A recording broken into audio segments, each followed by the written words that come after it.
Sewaktu saya SMA dulu, saya sudah sering pergi ke desa-desa, kampung-kampung untuk beritakan Injil. Dan dalam satu perjalanan penginjilan ke satu kampung, saya berjalan bersama dengan beberapa orang yang ada jarak cukup jauh di depan. Tapi ada keanehan bahwa pada tempat tertentu mereka semua berbelok keluar dari jalur utama dan baru melanjutkan perjalanan. Jadi mereka mengitari dan tidak mengikuti jalan utama itu. Nah, ada apa? Saya terus ke situ dan saya melihat rupanya di jalan itu ada sarang lebah yang jatuh di situ dan jalanan itu penuh dengan lebah-lebah. Itulah sebabnya orang-orang tidak melewati jalan itu, mereka berbelok baru melanjutkan perjalanan. Pada waktu saya melihat lebah-lebah itu, saya berpikir, kenapa saya harus berbelok?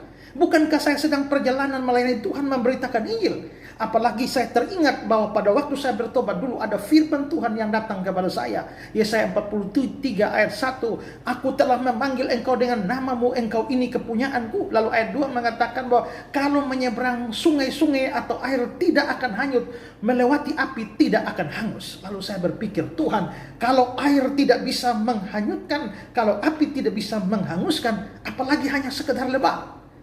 Saya akhirnya berdiri menghadap lebah-lebah itu dan berkata, dalam nama Yesus, saya masuk menerobos kerumunan lebah itu. Dan apa yang terjadi, saudara-saudara?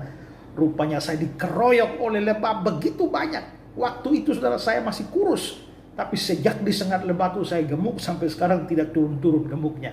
Saya dikeroyok oleh rombongan lebah sampai hampir mati di situ. Dan akhirnya ditolong oleh masyarakat, dilarikan ke puskesmas. Di situ lalu saya berpikir, Tuhan, kok janji Tuhan tidak terpenuhi? Tuhan janji bahwa melewati sungai tidak akan hanyut, api tidak akan hangus. Masa lebah sampai bonyok begini? Saya rasanya kecewa pada Tuhan. Tapi setelah itu saya ketemu Amsal 22 ayat 3. Kalau orang bijak melihat malapetaka, bersembunyilah ia. Tapi orang tak berpengalaman berjalan terus dan kena celaka. Saya akhirnya sadar saat itu menghadapi bahaya di depan saya terus berjalan. Ternyata saya bukan beriman, tapi saya sedang tidak berhikmat, saya sedang tidak berpengalaman.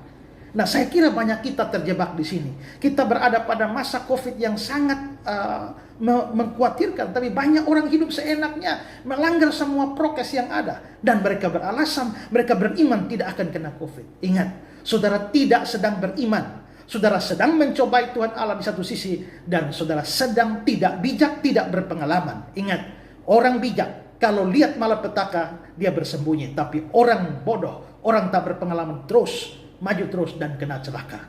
Pertanyaannya, saudara dengan mengabaikan prokes, saudara beriman? Atau sebenarnya saudara orang bodoh yang tak berpengalaman? Pikirkan ini dan jadilah bijak.